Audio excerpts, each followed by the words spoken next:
everyone.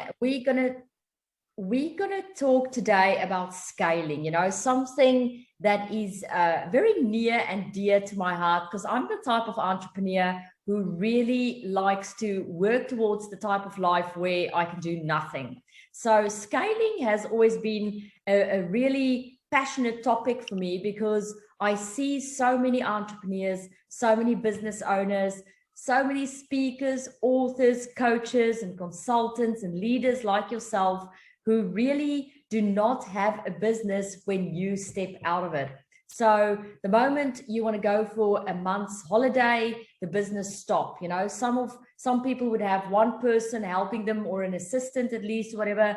But at the end of the day, there's no legacy built into the business. There's no scaling built into the business. And then when you don't exist, then the business doesn't exist, which is a massive, massive risk for your business. So today we're going to talk a little bit about scaling for your business, some great ideas that you can use for your business, and more specifically, how to get you out of your business. Now, I know many of you are in your business because of the nature of the roles you have, like a speaking role or a consulting role or a coaching role, but I'm going to stretch your mind a little bit today and give you more alternatives if you do want to build the type of business that allows for you to either work more off-site or remotely, or you're looking at eventually selling your business, or you building a business for your family that can eventually be scaled and that has a legacy in it. Now, most of you on this call may know me, but we are recording these calls for future references. For those of you who don't know me at all, I'm Landi Jac. I'm the Global Director of Worldwide Business Intelligence, that is represented by this octopus that you can see there at the top, which we fondly refer to as Oki. Now, Worldwide Business Intelligence is a company whose content, whose business intelligence is accredited by Education Alliance Finland, which means that you're not only getting really high quality content that's accredited, delivered to you, but it also means that the method of delivery is approved by this institution. We literally went and looked for the country of the best educational systems in the world, which is now officially Finland. So we want to make sure when we teach you scaling or mindset or business strategy or marketing or sales, whatever the topic is, that it's on a top quality level. We're also a CPD provider, so for every certain amount of time you spend with us in training, you can earn CPD points. So this is just a little bit of Worldwide Business Intelligence, or the octopus system, where this information comes from. This program or online edtech platform that we've developed have all this information on there in the form of videos and infographics that we share with people. And today, even on this call, you'll see there's an infographic that represents the technology or the business solutions that we share with you. I don't always talk about this, but this is basically what the Octopus EdTech platform covers. We basically touching only on the area there that's indicated by the red arrow today. You have 9 modules in Octopus. You have business strategy, conscious leadership, products and services, people and talent, smart marketing, sales mastery. You have customer journey, building systems, as well as mind brilliance. And we basically here extracting a little bit in this presentation today out of module 8, which is about building systems. And I'm sharing this with you because all of you on this call would have access probably to the Octopus program, which for those who's not sure, different from the Circle of Excellence program. So if you want to go deeper into this part of today's presentation, you want to know more about building system, more about scaling, then I'll highly recommend that you go into Octopus module 8 and then go deep down that specific tentacle to get to know a little bit more. So why is it important that we scale? People hear the word scale over and over again, and a lot of people has been trained to believe scaling is just about, eventually selling your business. But scaling is so much more. Scaling means that the sum total of your business, it's much, much bigger and more sustainable than just you in the business. So the number one reason why I normally counsel people to really start looking at the way they do business, especially on a day-to-day business, a day-to-day basis, is because if you're the only person in your business or you're a few people in the business, not scaling means you open yourself up to incredible risk. I've seen so many people who would say, you know what, it's impossible for me to scale my business. They have excuses like, you know what, I can't delegate. It's impossible for me to employ someone, or they have excuses like, you know, I can only employ someone. I can't think of any other ways to scale. But at the end of the day, the reality is if you decide to go on a holiday, or if, you know, in the unfortunate event you're in an accident or there's a dreaded disease, whatever, the business will simply stop. And I think this is one of the things that me and Mike has been very focused on, especially for the past 8 years, is to say, you know what, we want a lifestyle. We want to be able to travel. We want to be able to take a month off and go to Greece. We want to be able to take a month or whatever off over holiday periods. We want to live and work. And so our philosophy has always been to build a business around your life and not a life around your business. And so for you to be the only one in the business and, you know, then maybe something happens to you, and, you know, it doesn't only have to be that you're in a car accident or that you hit some dreaded disease, whatever. Sometimes you just want space. Sometimes you just want rest. Maybe you don't feel fully motivated because you're going through a transitional period in your life, and you want the business to be able to exist without you in it. So without scaling, you do run a lot of risk. Then the second thing is lifestyle. You know, I'm personally very passionate about, you know, living your whole life staring at a white wall. Just doesn't make sense in my brain to me. I cannot imagine that you meant to come to this planet and set up a business where you sit in front of your computer and stare into your wall every day and actually do that to your brain. Because doing that to your brain means there's never proper input in your brain. You know, if you want proper input in your brain, you want to widen your peripheral view. In other words, you want to look at different things. I mean, the difference is you're all now looking at me here, and what you see in the screen is you see me, and you see partially a portrait, and you see a white wall. Now, I'm going to just bring something closer here. Just look how much color you can add to your life by just changing your location.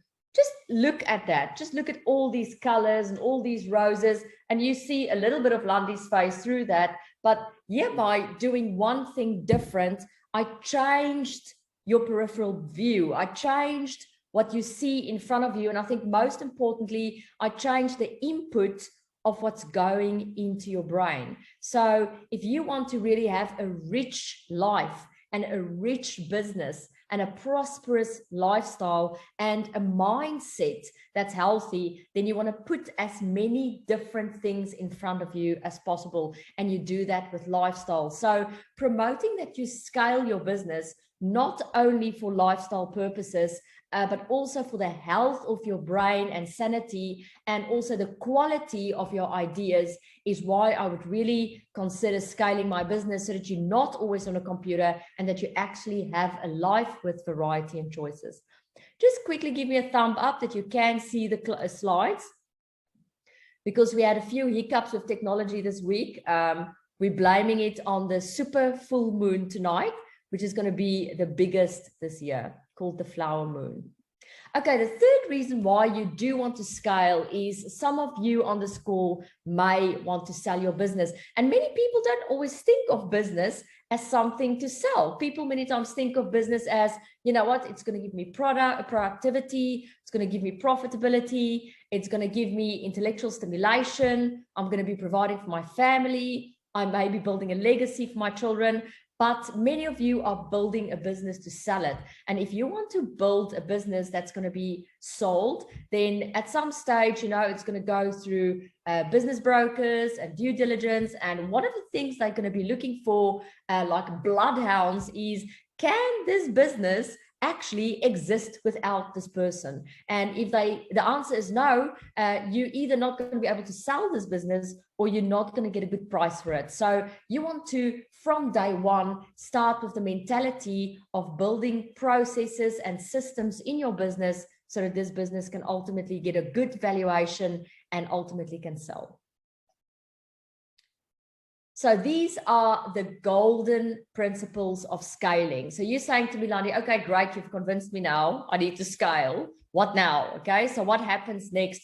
If I want to scale, what is the 3 golden principles that you can go today after this recording and already apply in your business? And these are the golden nuggets that you can start with today. Many people overcomplicate scaling. Doesn't have to be complicated. For me, it starts really more with a mindset, and then that mindset then gets translated into process maps and systems. But the first thing that you want to do if you want to scale your business is you want to catch yourself out.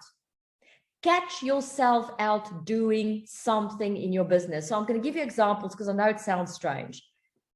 You wake up in the morning, you're drinking your coffee, right? Some of you, it would be tea. For some of you with problems, maybe alcohol, right? But you get up in the morning and you drink something and you're actually going to start your day. Now you move on to the next phase of your day. You're on your computer and you're doing emails. Here's the first point of entry where you can start catching yourself. Now you go, is there someone or something else that can be doing what I'm doing here right now? Maybe a student, maybe a virtual assistant, maybe someone who sits working with you. Right, now your day progresses. Now you go, I need to do proposals. I need to do proposals. Now you're doing proposals and you're all over the show. You have your Word document and you have your Pages document, and now you're saving it as a PDF, and now you're mailing it to people.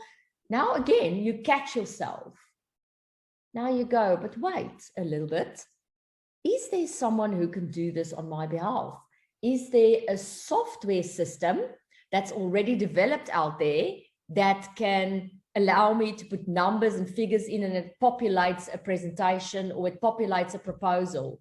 Wait, maybe I can buy a template online, and that template that I buy is the template I'm always going to use for my proposals, and therefore it's much quicker for me to put it in, and then I can maybe screen record what it looks like to fill in a proposal and give it to someone else. Okay, now your day progress.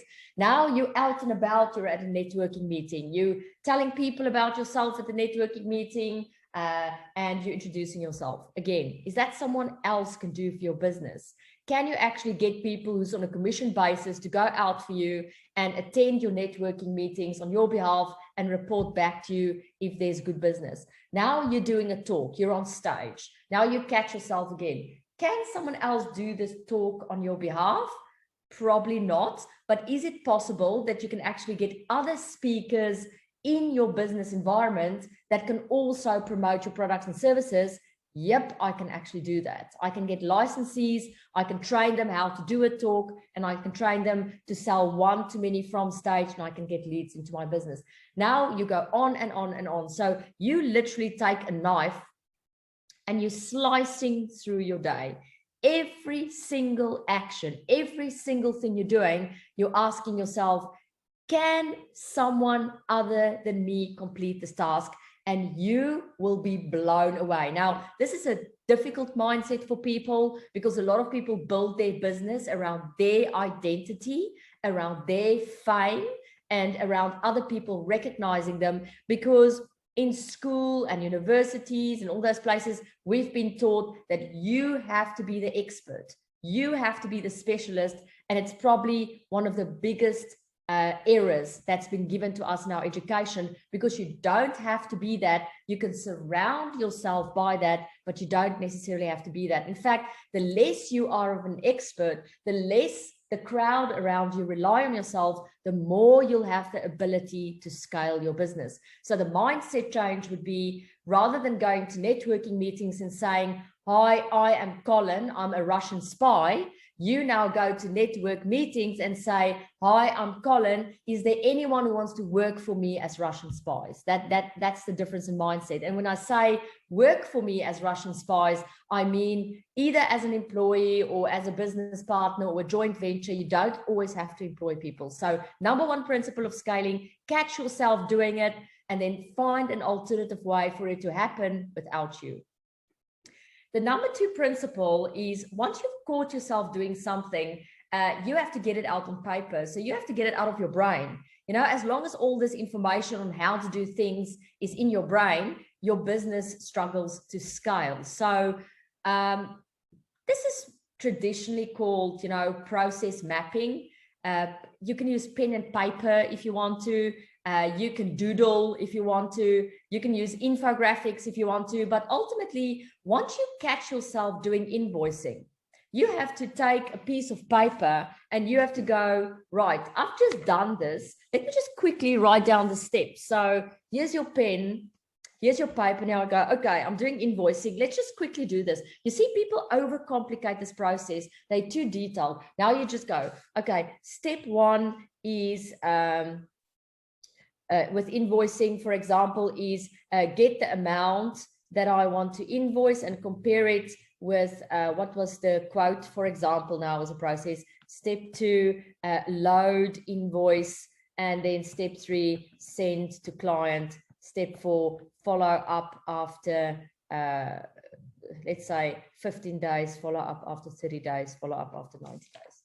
Poof, it's out of your head, right? It's on your piece of paper. Now you go, okay, so it's on my piece of paper, so it's out of my brain. Now you do the next thing. You may be on stage and you're preparing to do a talk on stage. And now you go, what is this whole process of doing a talk? And now you go, well, the first thing is step one, I put a presentation together. Here's the template for the presentation that I normally use, if that's possible in your environment. Number two, then I actually do preparation. Number three, then I set up the technical things. Whatever that is for you, it's different for everyone, but you put it down on paper. Now, again, it's out of your head. Now, the more you can shift the intelligence of what you know out of your head onto paper, into some sort of checklist or steps or map, you basically starting now with process mapping, and you're starting to scale your business, and you're also starting to make your business super attractive to someone else who maybe want to buy a business later, and you're also making the value of your business going up. You know, many people come to me and say to me, Landi, my goal for starting this business is to develop a solution for people and to be profitable. But my ultimate goal is from day one, I want to now build something to sell. It's actually an incredible, intellectually stimulating process to go through, is to from day one build something that you're going to sell. Also, it gives you an end goal, which is highly motivating. Right, now you've put it on paper, it's out of your brain, thank goodness. Because it's making your brain heavy. If you don't get these things out of your brain on paper, you'll always walk with this heavy head and this heavy brain, because no one else can do it with you but you. You want to get that stuff out of your brain. Now you have to hand it over. You have to say, right, invoicing is now in a process. I'm handing it over to my accountant. I'm going to pay them X amount per month to do my invoicing. I'm handing it over. Or you're saying, you know what? I'm going to actually screen record this process. I'm going to put it in front of me in the form of a presentation.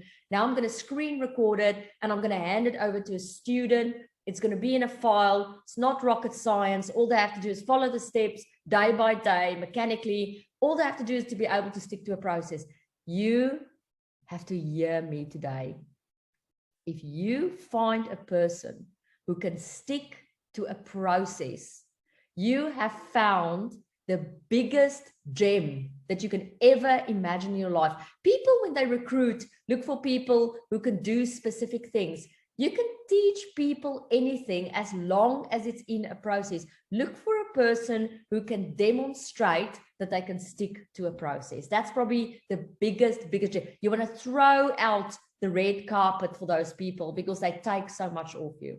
So now you hand it over. You hand it over with training. You can hand it over with screen recordings. You can hand it over by doing standard operational procedures. You can hand it over by doing a manual. There's many, many ways. You can do video, whatever way you want to do it, but make sure you get it off your desk and you hand it over. So this really is the golden principles of scaling. Catch yourself doing it. Say to yourself, I'm not going to do it. Get it on paper and out of your brain and hand it over. Simple things. People overcomplicate scaling. It doesn't have to be that difficult. So now I've said to you, look, you need to scale. Otherwise your risk is too big and you're never going to have a lifestyle. I've given you the 3 principles of handing things over to other people so that you can actually build a business that can be sold or scaled. And now I want to give you some of your options. And here's a nice infographic, and you're more than welcome to take a picture of this and sort of get your head around it afterwards if you want to actually go away and think about this. So you got it now, you caught yourself out, you have got it on paper, and now you're looking for the type of people or things that can do it on your behalf. Now, the first one I want to mention there at the top where my arrow points is don't always go the people route. Don't throw away software as a service. Now, of course, there's people involved in there as well, but a very classic example of this is you using MailChimp. I mean, MailChimp have saved a lot of people a lot of time by being able to pre-schedule emails and then send it to mass people. So if you pre-schedule, you know, with the help of something like Buffer, a lot of emails in front of you going somewhere, you can probably, if you have a social media strategy, you can probably go a month in advance. You can go 3 months in advance. If you have a very well-planned strategy, you can even have your email scheduled a year in advance. I think a software as a service that's massively changed my life is Design Pickle. You know, I use them as a company that does all our designs. You know, I could have sat for hours back and forth dealing with designers, but now with Design Pickle, I literally just brief them. I've even in many ways automated my briefing process because I understand what they need. I brief them and then they do the designing for me. So the amounts of hours I wasted before Design Pickle is insane. In fact, I love them so much that when we are going to be able to travel again, they sit in the Philippines. The one that I'm working with at the moment is called Francis. The previous one was Jackie. She did so well. They promoted her in Design Pickle, but now we're working with Francis. So once the borders open, I'm literally going to make an effort to fly to the Philippines and go and meet Jackie and Francis because of what they've done for me. Now, it's a software, it's Design Pickle, it sits in the cloud, but it's real people sitting behind it and they deliver a service to you. It's phenomenal in terms of handing things over, in this case now from a design perspective. The next one you can look at there is regional licensees. This is where you split your offer into various regions and you sell licenses to those regions and the licensee go build that region. So let's say, for example, you consult people in health and safety, then you basically just go and put all your processes on paper. Everything is basically ready to hand over to other people. And then you appoint a licensee for Europe and a licensee for Africa and a licensee for New Zealand and Australia and America and Asia and wherever, for Iceland if you want to. And you basically sell them that licensee and they build the business that you have built, but in that region based on your processes. And you charge a fee for that. And some people would actually get commission on that as well. So that's another way you can actually give work away. The next one is to find a next level partner. I call it a next level partner because it's a person who's 10 times better than you. You know, many people's partnerships don't work because they look for someone who is at least 60% as good as them. or 100%, and people get super, super disappointed in that. I mean, Colin, if he's going to look for Russian spies, he's not going to look for Collins. He's going to look for Collins that's 10 times better than him, because he needs to sit in his evil head office and get them to infiltrate all these places, and he's employing the specialist. He's not the specialist. He knows something about it, but he'll get the specialist. So you look for partners that's 10 times better than you. If they can be a celebrity or an influencer, even better. Then, of course, you can take some of the chunks of your work and give it to an organization. It can be an organization that already exists. It can maybe, for example, a printing organization. So let's say you are in the business of graphic design. That is what you do. You design things for people. Now you spend hours looking for a company that can help with printing. Why not just go and find a company already that's doing printing, and you're doing a profit split agreement with them? And so now they sort of become part of your company, or you split profits with them, saving you copious amounts of time. Then you can always look for a superstar person. Never underestimate the power of a superstar person in your business. This is really someone who aligns with your values. They have a massive track record of success. It's a key player, and they can take you to the next level. So a classic example of a superstar person in our environment would be where you, for example, have developed a product, and now you're looking for a person who's incredibly good with opening markets in Europe, and you do a deal with them, and that superstar person just opens up Europe for this product of yours, and it just goes haywire. And so your relationship with that person is incredibly important. Then you can hand over to an established team. So it doesn't have to be necessarily a company. I've always predicted that's going to be probably something of the future, where you, for example, get a cooperation, and the cooperation has a sales team. I've always advised corporations to not only use that sales team if they're performing for their own products and services, but to sort of outsource that sales team to other companies as well. So that's where you actually go and you have something that you hand over to established team. An example of us doing this recently is we have our lead magazine that we bring out once a year. So we have found a company that does proofreading and editing and word architecture for their clients, but their team is established and works very well together, and we're literally just handing over the whole lead magazine concept over to them, and that team is taking it forward, and we're just doing profit split agreements and that type of thing with them. So you can literally take a complete chunk out of your business and go and share it with the other team or company, and they take it forward. And then, of course, you can go and look for an ecosystem. So you can hand over some of your work to a community or to a network or an association. Companies that does this very well is, I've seen this very much in the telecom services. What they do is it becomes too crazy for them to have a call center.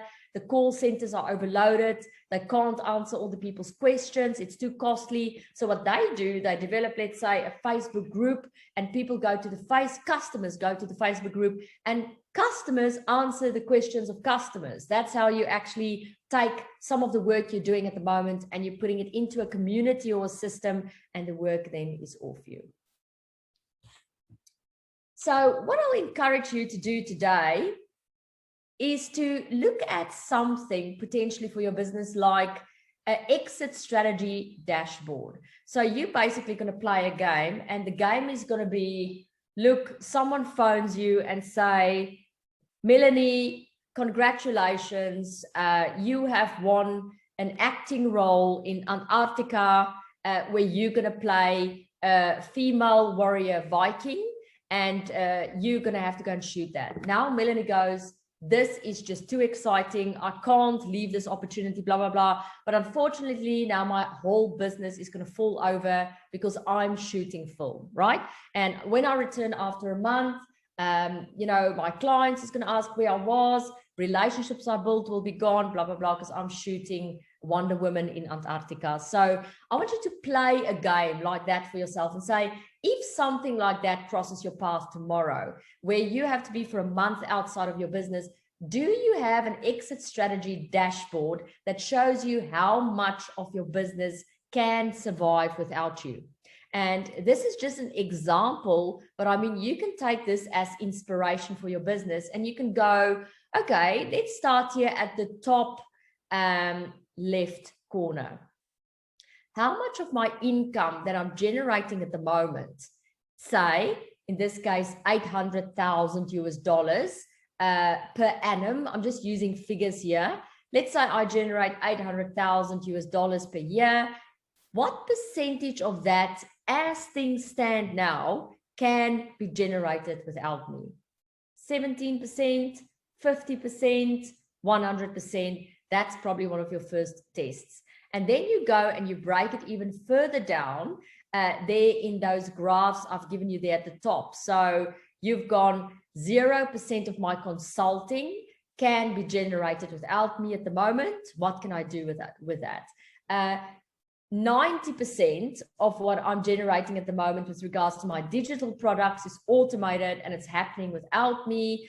And 50% of the licensing content that I license out of that income can be generated without me. So now you go, so looking at it quickly, you know, 150,000 a year probably can be generated by me. Out of 800,000, it's not enough. So your business won't, you want to really at least aim for a 50% that can be generated without you in the business or more. I mean, the higher the income you can generate without you in the business, the more the value of your business will go up. Now you can go there to, you know, 100 qualified. You can actually go write down further your resources. You can say, what do I actually have here? I'm now on the left-hand side. Basically, there where it says 100 qualified global partners. Now you can say, okay, what do I have at the moment in my exit strategy dashboard or in my basket that can assist me or can help me scale in future? So now you're looking at resources that you have that can help you with scaling in future.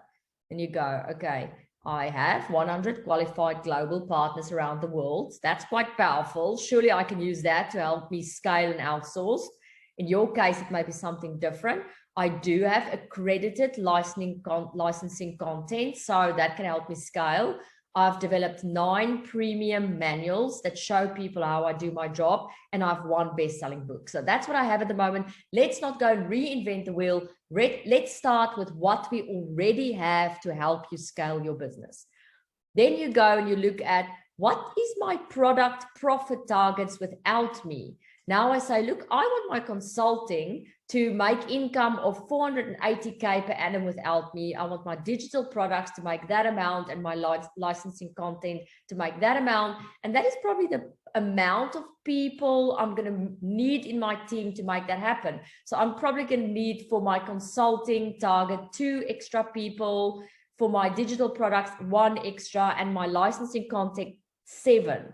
Now you're looking at, why do I want 7 people if my licensing content target is that low? So why don't I just rather focus on scaling my consulting business? Do you see how I do this here? And then you basically go and work out, you know, do I really have a budget for 7, 8, 9, 10 people? And do I want to employ all these 10 people? Do I actually want to rather do business partnerships? Do I rather want to absorb another company? What do I want to do to reach these targets? And then you eventually go into, what's my percentage target per profit? What do I want my consulting to be? I want 80% of my income to be generating by consulting without me in it. I want 95% of my digital products to be generating an income without me in it. And I want my licensing content to be generating 85% without me in it. For example, in consulting, you can go and build a bunch of consultants around you, and you take basically a cut from what they consult on. On the digital products, you can probably automate everything. That 5% is when software lets you down or there's digital hiccups. And on licensing content, you can basically sell licenses based on what you do in your business at the moment. And the percentage that's left there, the 15%, is maybe the sales process, or, you know, getting people to buy the license in the first place. And this is how you build an exit strategy dashboard. This is just an example. You can get 10 times more creative with this, but this is where, when you start tracking and measuring in your business, where your business can become very, very powerful. And don't think it has to be overcomplicated. You could choose something as simple as, I'm going to find material or t-shirts, I'm going to print on those t-shirts, and I'm going to sell those t-shirts into markets, but I'm going to set it up from day one in a way where I'm not required in the business. So that way you build this business, this boutique business on the sideline from day one, with the goal to eventually sell it to a bigger company or a fashion line who, for example, want to absorb that business. So that is my whole story here. I'm going to stop sharing. And now I'm going to actually give all of you, because we're really good on time, all of you an opportunity to ask any question that you may have around scaling your business. I'm going to take a sip of tea. Remember, if you have a question, to unmute yourself, or Nicola, if you see any questions in the chat, we can maybe just bring those up and get those answered.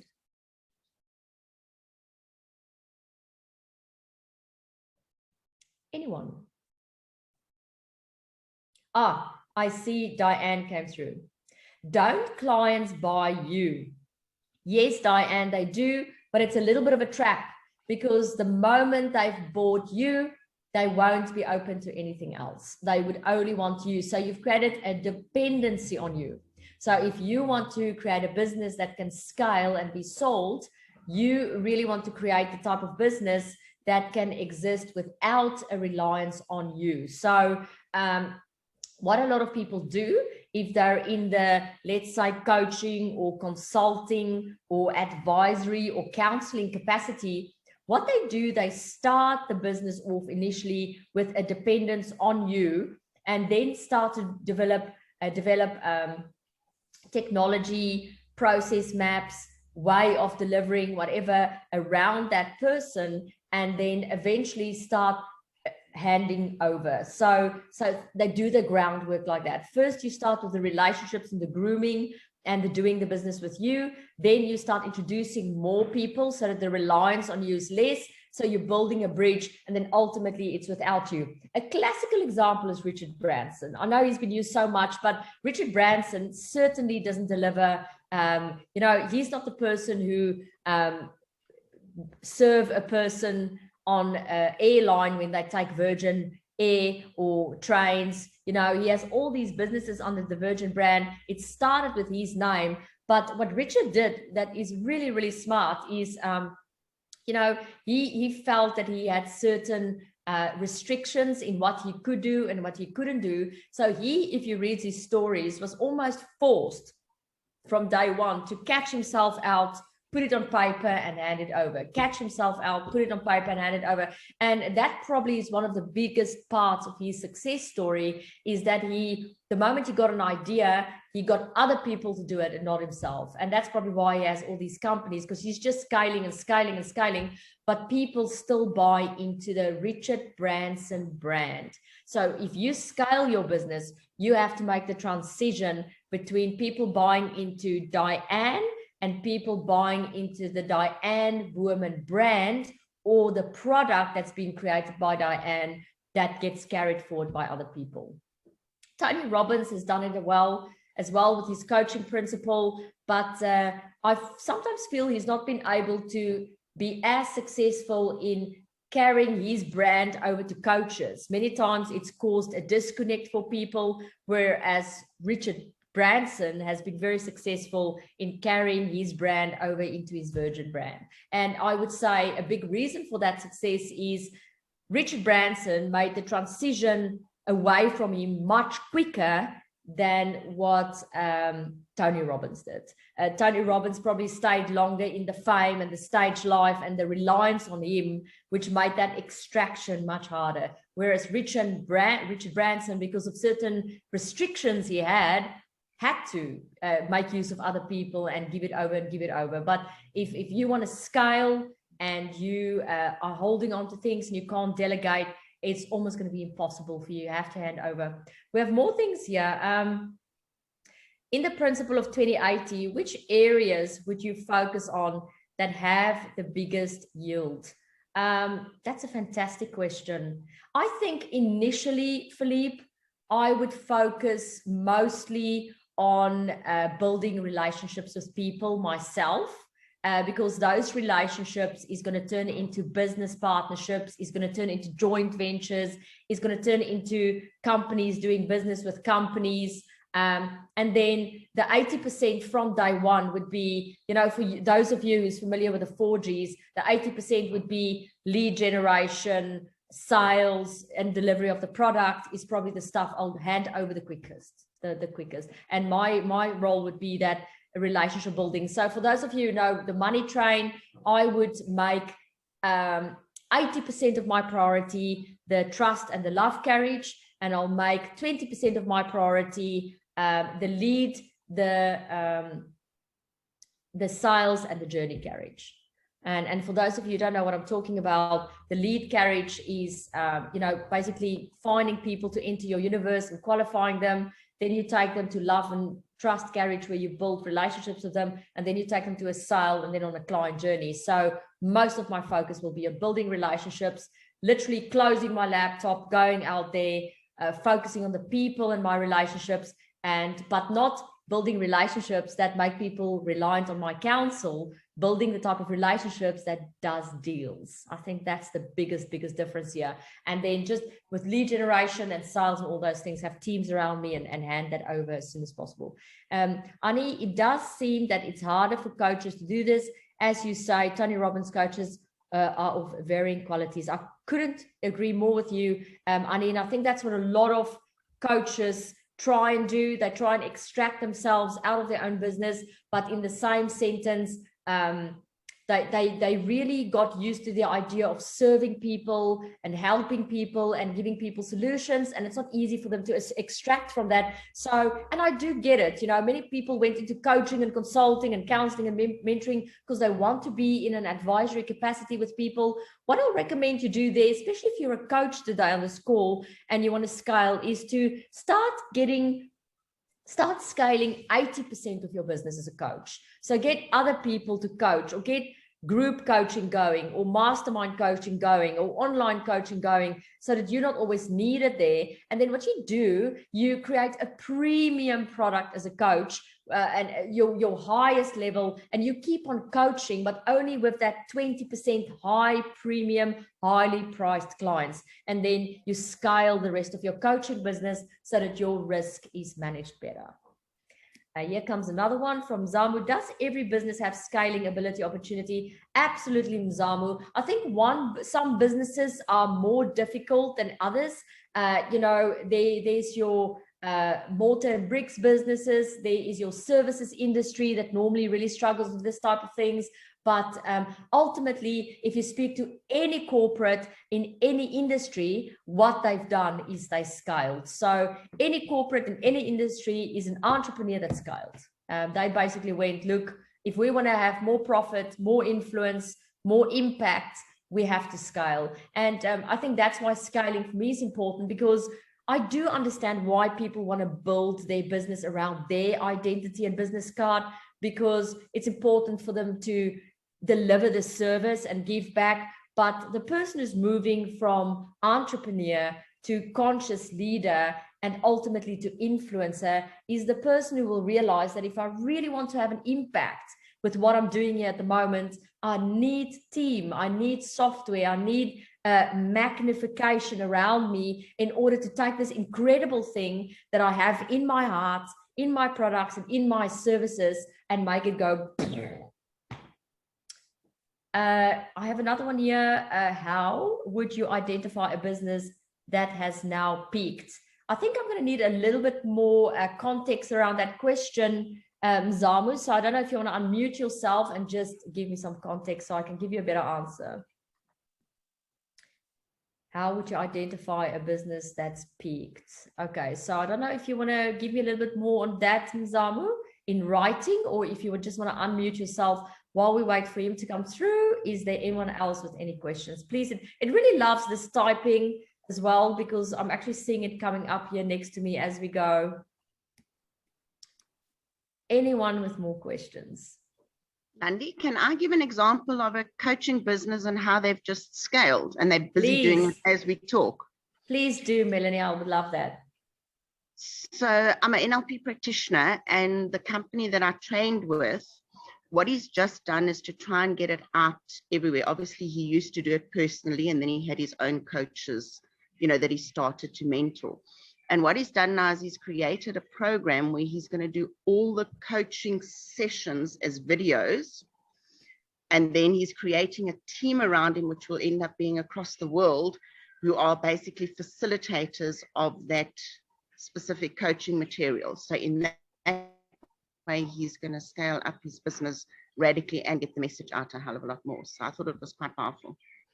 That is very, very powerful. And thank you for sharing that with us, because there's people that's doing some pretty amazing things at the moment. And I think COVID as well has given a lot of people the opportunity to look at scaling options and things that they would not have ever considered before. So it's really, really interesting to see what people are doing at the moment and how they using their current resources to go ahead and not only scale, but to partner with other people. I just quickly want to bring something up here, and I'm probably going to have to do a screen share because I want to use this in answering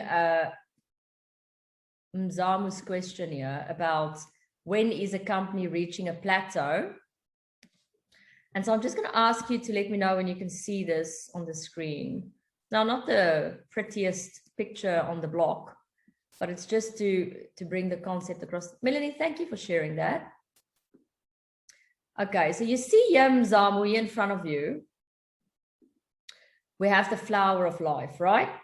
And that's why there will never be a plateau when it comes to scaling, because the one circle can always absorb the next circle. And the moment one petal of the flower touch the other petal of a flower, a new connection is established again, and so on and so on and so on. So when it comes to scaling and when it comes to,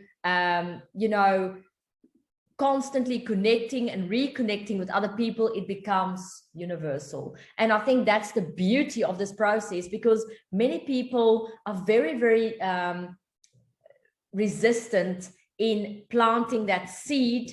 Let's call it now, for the purposes of this, the flower of life. They're resistant because, they have to make this one connection and other connection, so it expands them. But once they start doing it and all of these petals start connecting with the other petals, you get an exploding effect. So that is what we normally mean by 1 + 1 = 11. So you on your own heel can never have the impact effect. And I think here's the key word, the possibility that just one can have, because those connections will be, a lot of the quantum physics and science refers to this as string theory. So really, the more you expand and make connections, the more that flower of life expands and it becomes infinite. So I don't believe in plateaus. I believe in the infinite. So the more you open, the more the connections will make, and the more the miraculous can be created. And the same principle goes for business as well. Any other questions? Let's see. We got Mzamu's questions here. So any other questions? We still have quite some time left. Colin, are you asking a question or waving? Or is there a fly? Oh, yeah. I want to ask a question. This is a Russian spy speaking. Yeah, hello? I'm going to report you to the KGB. You'll never dare. First of all, Landi, I want to say to you, I work in the exit strategy space, as you might know, and thank you for a very informative session tonight. You're welcome, Colin. It was really, really good. I just want to be a little bit lighthearted here. My late father always used to say, when somebody started talking about being an expert, he said that the definition of an expert is an X is a has-been and a spurt is a drip under pressure.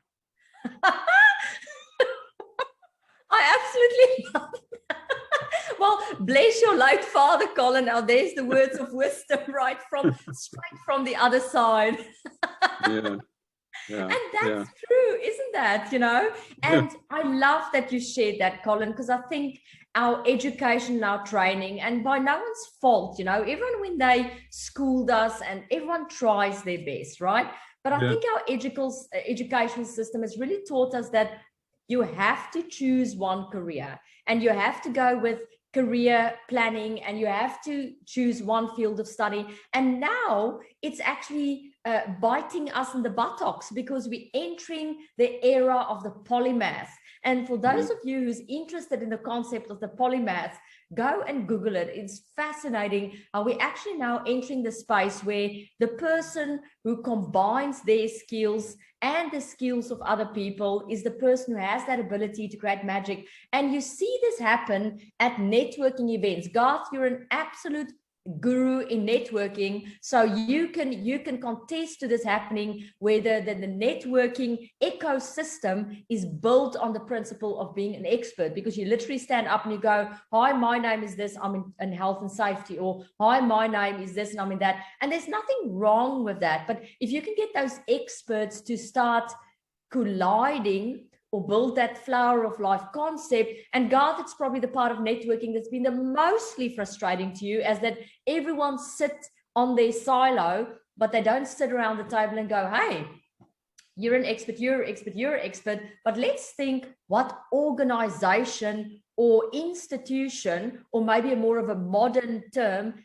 ecosystem we can create together with all these experts. And this is what I refer to as beehive mentality. You cannot just have the queen bee in the beehive. You can't just have her sitting there. The beehive will not operate. You need the workers' bees, you need the pollinators, you need people coming to and from. This whole beehive become a living ecosystem. But many entrepreneurs live and work like the queen bee, only the queen bee, and there she sits and nothing happens, right? The beehive need all these aspects, all these pollinators, and visually it's beautifully for me normally to talk about the beehive mentality, because the more you get the worker bees and all the other things in, and the butterflies and the pollinators, the more this beehive start to vibrate. And then it goes out into the world and it pollinates and it creates sweetness and honey. Business is exactly the same. So I don't think we have any more questions here. If there's anyone else, Garth, if there's anyone else who want to ask a question, now is your time. We're actually good on time. I always try and finish earlier for questions. And today I actually succeeded. So any more questions is very, very welcome. I see a thank you from Philippe. Philippe, you're always very, very welcome. I don't think we have any other questions coming through. I thank you all. I appreciate you all, and I appreciate your time. May you have a wonderful morning or evening wherever you are in the world, and we'll see each other hopefully soon. Bye.